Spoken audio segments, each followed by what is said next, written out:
사도신경하심으로 신앙 고백하겠습니다.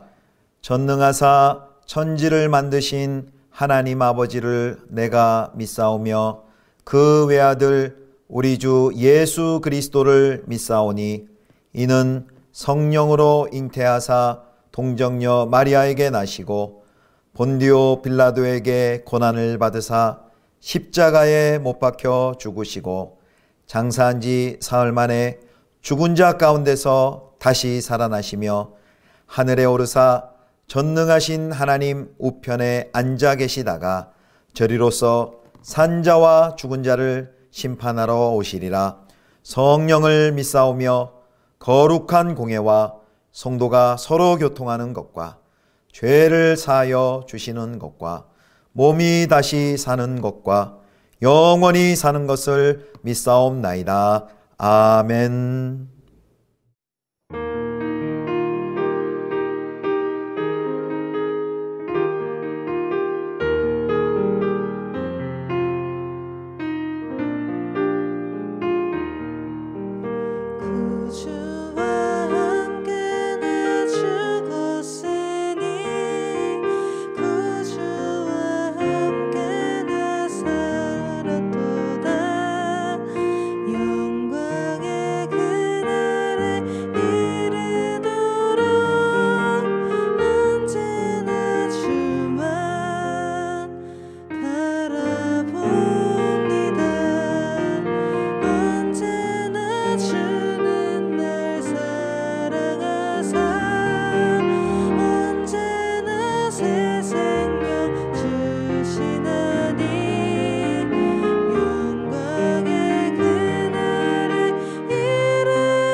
언제나 나를 도와주시네. 언제나 주는 날 사랑하사 언제나 새 생명 주시나니 영광의 그날에 이르도록 언제나 주만 바라봅니다. 뼈 아픈 눈물을 흘릴 때와 쓰라린 마음으로 탄식할 때 주께서 그때도 같이 하사 언제나 나를 생각하시네. 언제나 주는 날 사랑하사 언제나 새 생명 주시나니 영광의 그날에 이르도록 언제나 주만 바라봅니다. 내 몸의 약함을 아시는 주 못 고칠 질병이 아주 없네. 괴로운 날이나 기쁜 때나 언제나 나와 함께 하시네. 언제나 주는 날 사랑하사 언제나 새 생명 주시나니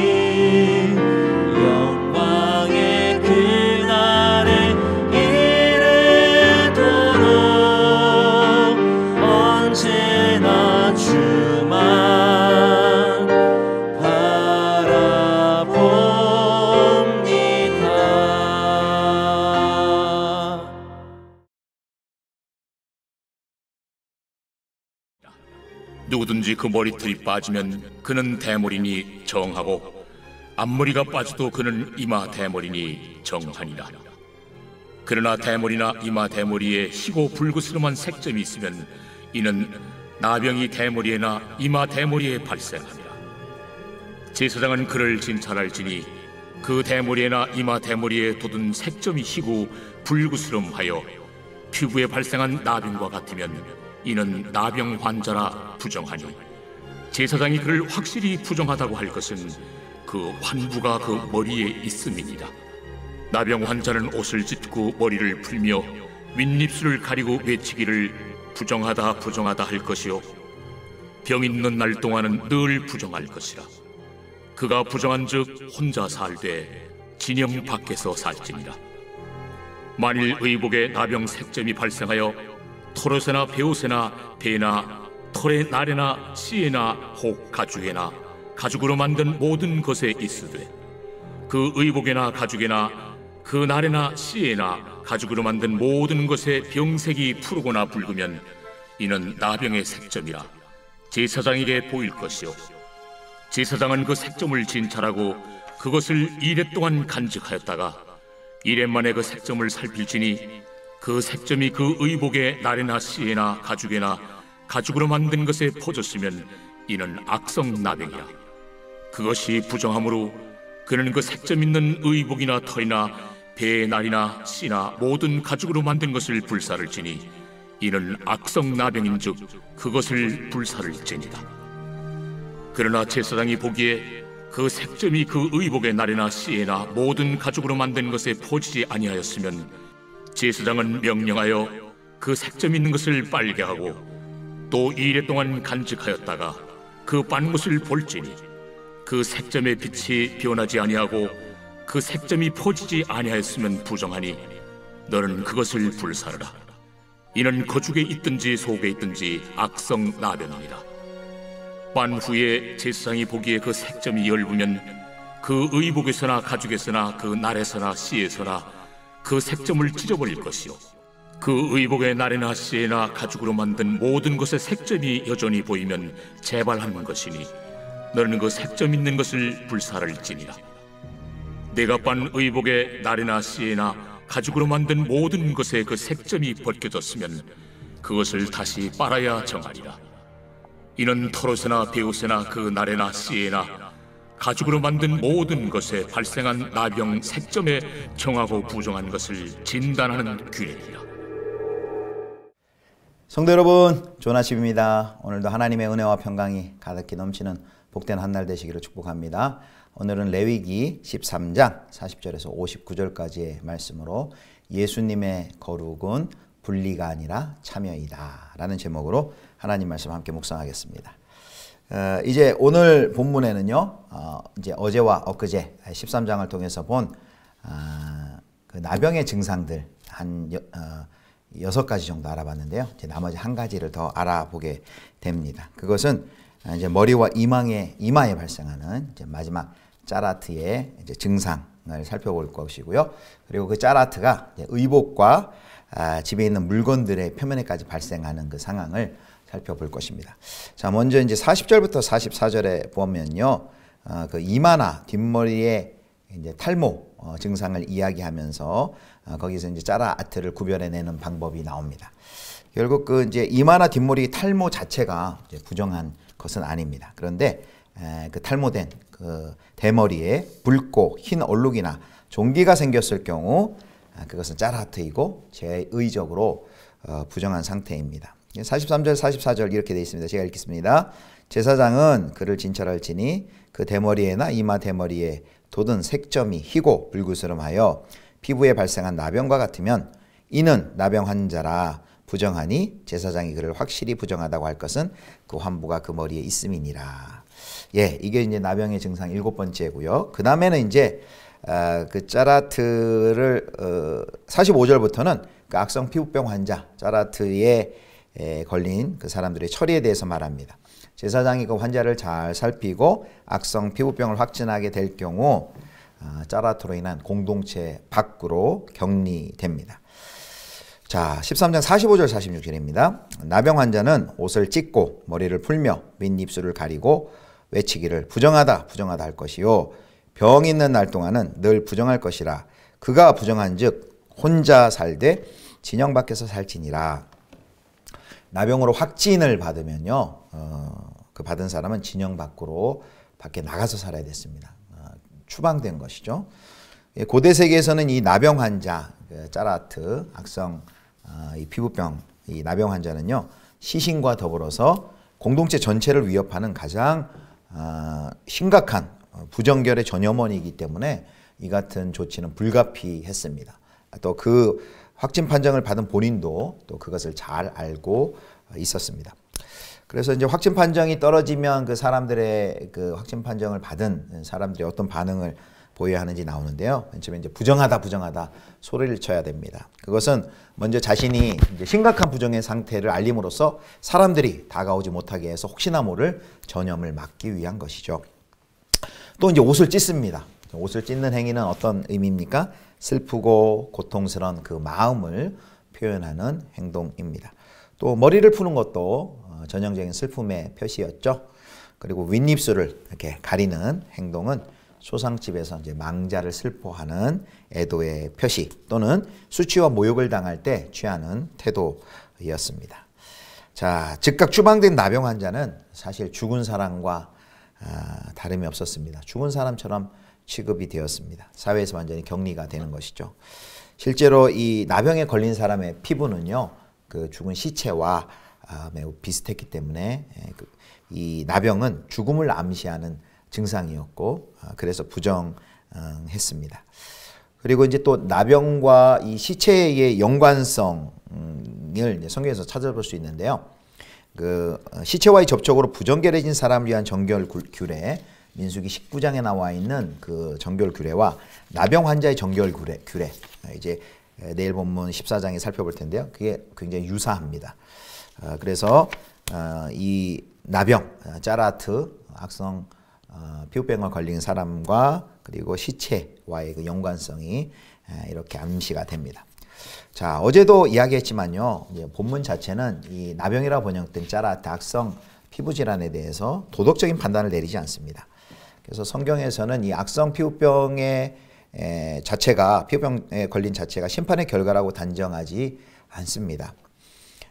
물론 성경에 보면 이 악성 피부병을 심판의 결과로, 징계로 걸린 사람들이 있습니다. 예를 들면 뭐 미리암이나 또 아론, 오시야 같은 왕들입니다. 그런 악성 피부병에 걸렸다고 해서 다 죄의 결과, 징계 때문에 그런 것은 아닙니다. 그런데 어제도 말씀드렸지만 뭘 기억해야 된다 그랬습니까? 이 병이, 짜라트가 이스라엘 백성 가운데 발생하는 것은 광범위한 죄와 타락의 결과이고 또 죽음과 연관이 되어 있기 때문입니다. 그래서 이제 진영 바깥으로 쫓겨난 이후라도 악성 피부병이 치료되면 다시 제사장에게 진단을 받고 정하다고 판단이 되면 진영으로 돌아와서 정상적인 삶을 살 수 있었습니다. 오늘 그 악성 피부병에 걸린 사람이 진 밖으로 추방당해 격리되는 그 모습은 우리에게 죄로 인해 부정해지고 하나님과의 관계가 단절되고 또 끊어지는 것이 얼마나 큰 아픔인지를 우리에게 보여줍니다. 하나님으로부터의 단절은 그것으로 끝이지 않죠. 하나님으로부터의 단절은 이웃과의 단절, 또 세상과의 단절, 그리고 나 자신과의 단절, 사중의 소외와 단절로 확대가 됩니다. 그 고통이, 그 죄의 영향력이 그만큼 크다는 것을 우리에게 보여줍니다. 자, 이제 47절부터 마지막 58절에 보면요, 이 짜라트가, 악성 피부병이 사물에 생기는 경우가 나타납니다. 그동안은 이제 사람의 몸에 나타날 수 있는 악성 전염병의 증상에 대해 살펴봤다면요, 이제부터 47절부터는 사물의 표면에 발생할 수 있는, 이때는 이제 나병이 아니라 악성 곰팡이겠죠. 똑같은 짜라트라는 단어를 쓰지만 그 악성 곰팡이의 경우를 다룹니다. 자, 이제 곰팡이균 때문에 일어난 증상들인데요. 47절부터 49절 보겠습니다. 13장 47절부터 49절. 만일 의복에 나병색점이 발생하여 토롯에나 베옷에나 배나 털의 날에나 씨에나 혹 가죽에나 가죽으로 만든 모든 것에 있으며 직조한 것에나 그 의복에나 가죽에나 그날에나 시에나 가죽으로 만든 모든 것에 병색이 푸르거나 붉으면 이는 나병의 색점이라 제사장에게 보일 것이요. 그 나레나 시에나 이런 표현인데요. 날줄 시줄 그런 표현입니다. 자, 의복이나 가죽으로 만든 모든 것에 곰팡이가 생기는 경우가 있습니다. 그때 즉시 주인은 제사장을 불러 검사를 받아야 했습니다. 그래서 제사장은 일주일 동안 그 물건을 보관해서 번짐의 여부로 악성 곰팡이인지 판정을 했습니다. 악성 곰팡이가 아닌 경우 그 부분만 제거하거나 그리고 다시 사용할 수 있지, 그 부분만 제거하거나 씻어서 다시 사용할 수 있었지만 악성 곰팡이인 경우 그 물건을 즉각 불살라 없애야만 했습니다. 자, 그게 13장 57절 58절에 나오는데요. 그 의복의 나레나 시에나 가죽으로 만든 모든 것에 색점이 여전히 모이면 재발하는 것이니 너는 그 색점이 있는 것을 불살을지니라. 내가 빤 의복의 나레나 시에나 가죽으로 만든 모든 것에 그 색점이 벗겨졌으면 그것을 다시 빨아야 정하리라. 아멘. 여기 불사른다 라는 것은 완전하게 또 깨끗하게 제거한다 라는 의미입니다. 부정한 것을 불사름으로써 정결함을 회복한다는 의미죠. 보관해 두었던 7일 후에 번짐 현상이 보이지 않으면 그 옷을 물로 빨고 다시 7일을 기다려야 했습니다. 그리고 일주일 후에 색점이 희미해졌으면 그 부분만 따로 뜯어내어 제거하면 됩니다. 색점이 사라지면 주인은 반드시 그 의복이나 가죽을 물로 빨아서 정하게 해야 했습니다. 이렇게 불로 태우거나 또 그 일부분을 그 물로 빨아서 또 정하게 하는 모습을 봤는데요. 그 당시 이 그 털이라고 번역된 거죠. 울. 고대 시대는 매우 값비싼 귀한 것이었습니다. 그런데 아무리 비싸고 아무리 좋은 옷이라 하더라도 짜라트 이 악성 곰팡이가 생기면은 불 가운데 내 던져서 불살라야 했습니다. 그러지 않고 아깝다고 가지고 있다면 공동체 전체에 그 부정함이 오염되기 때문입니다. 그래서 혹시 의심스러운 옷이 있으면 그 옷을 세탁해서 의심스러운 부분이 없으면 사용했지만 그렇지 않으면 아무리 비싸더라도 가차없이 태워버려야 했습니다. 여기에서 정결을 위해 타협이란 결코 있을 수는 없었습니다. 오늘 우리는 이 모습에서 세속화된 이 사회 속에서 그리스도인들이 이 정결함을 유지하기 위해서 또 가차없이 과감하게 우리가 버리고 또 태워야 될 것은 무엇인지 우리가 생각해 봐야 합니다. 우리 안에서 그것이 발견이 된다면 아까워하지 말고 과감하게 버리고 또 포기하고 불살라 버려야 하는 그런 우리의 태도가 필요하겠습니다. 자, 이제 짜라트는 이제 정리를 하겠습니다. 짜라트는 다양한 증상을 표현하는 다중적인 언어인데요. 이제 13장 전반부에서는 그것이 이제 사람의 몸에 나타나는 이제 피부병으로 살펴봤고요. 그런데 사람만 아니라 오늘 본문에서 보면 그것이 어떤 옷에도 또 물건, 가죽 물품에도 그리고 이제 뒤에 가면 또 건물 등에도 생기는 것을 볼 수 있습니다. 그 썩어짐과 죽음의 증상이 활동이 침투하지 않은 곳이 없음을 보여줍니다. 그래서 13장은 하나님 앞에서 거룩함을 유지하는 일에 우리가 더욱더 철저하게 관심을 기울여야 한다고 말씀합니다. 정함과 부정은 비단 사람뿐만 아니라 옷, 집, 환경까지 적용되는 규례였습니다. 그래서 하나님 앞에서 살아가는 하나님의 언약 백성은 우리의 삶의 모든 영역 가운데 즉 전인적인 삶의 거룩함, 구별됨이 요구되는 것을 우리에게 보여줍니다. 자, 오늘 우리 제목이 예수님의 거룩은 분리가 아니라 참여이다 라고 했는데요. 이제 마지막 끝나기 전에 이제 우리 예수님을 다시 한번 생각해 보길 원합니다. 그 썩어짐, 죄와 죽음으로 인해 단절에 빠져 있는 우리를 구원하시기 위해서 예수님께서 이 세상 가운데 들어오셨죠. 그래서 예수님이 오셔서 공생애에 하신 일이 무엇입니까? 더러운 죄인들, 세리들, 창녀들에게 손을 내밀어서 그들을 만져주셨습니다. 레위기의 규례에 따른 피부병으로 격리 중인 자들에게 다가가서 치료하고 정결하게 해주셨습니다. 나병 환자를 고치시고 부정한 혈루증인을 고쳐주셨습니다. 누가복음 7장에 보면 나인성의 과부의 아들의 그 관을, 그 부정하다는 그 관에 손을 대어 그를 살려주십니다.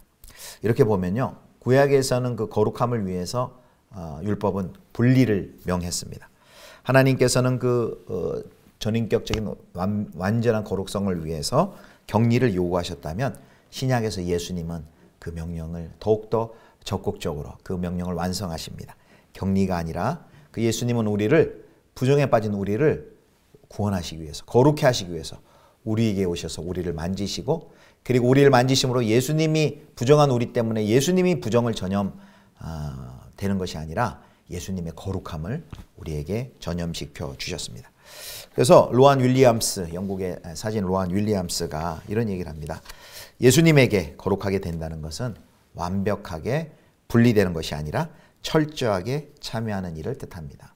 예수님에게 거룩함은요, 완벽하게 분리되는 것이 아니라 철저하게 참여하는 것을 말한다고 합니다. 참여하시기 위해서 예수님께서는 높고 높은 보좌 버리시고 이 땅에 오셨고, 참여하기 위해서 인간의 몸으로 우리에게 오셔서 세상에서 부정하다라고 말하고 격리시키고 손가락질하고 왕따시키던 그 죄인들에게 손 내밀어서 그의 상처에 손 내밀고 시체에 손 내밀고 그 부정케 된 것을 정결케 해주셔서 완전한 하나님의 거룩함을 회복시켜 주신 분이 바로 우리 주 예수 그리스도이십니다. 썩어짐과 사망의 세력에 위협당하고 종노릇하는 우리 인생들 가운데 찾아오셔서 죽음을 이기시고 부활하심으로 생명을 주신 그 예수님 안에서만이 우리가 거룩해 될 줄을 여러분 믿으시길 바랍니다. 그래서 신실하신 그 예수님, 우리의 삶에 참여하시는 그 예수님 앞으로 나아가 그분을 붙드시고 그 예수님으로 인하여 날마다 주와 함께 거룩함의 길 걸어가실 수 있기를 주님의 이름으로 축원합니다. 기도하겠습니다. 하나님 아버지, 부정한 저희들, 하나님과 격리된 저희들 가운데 찾아오셔서 우리에게 안수하여 주시고 또 예수 그리스도의 보배로운 피로 씻기시고 우리를 완전한 거룩함으로 회복하여 주신 우리 예수 그리스도의 사랑과 은혜 주님 감사합니다. 하나님 아버지, 우리를 부정케 하려는 많은 시도들과 또 유혹들과 죄의 도전들이 있겠지만 이 신실하신 예수 그리스도를 꼭 붙들고 하나님 거룩한 주의 백성으로 정결한 신부로 믿음의 길 승리하며 살아갈 수 있도록 우리와 함께하여 주시옵소서. 우리 주 예수 그리스도의 이름으로 기도드립니다. 아멘. 주님 가르쳐 주신 기도하겠습니다. 하늘에 계신 우리 아버지여, 이름이 거룩히 여김을 받으시오며 나라의 임하옵시며 뜻이 하늘에서 이룬 것 같이 땅에서도 이루어지이다. 오늘날 우리에게 일용할 양식을 주옵시고 우리가 우리에게 죄 지은 자를 사하여 준 것 같이 우리 죄를 사하여 주옵시고 우리를 시험에 들게 하지 마옵시고 다만 악에서 구하옵소서. 대개 나라와 권세와 영광이 아버지께 영원히 있사옵나이다. 아멘.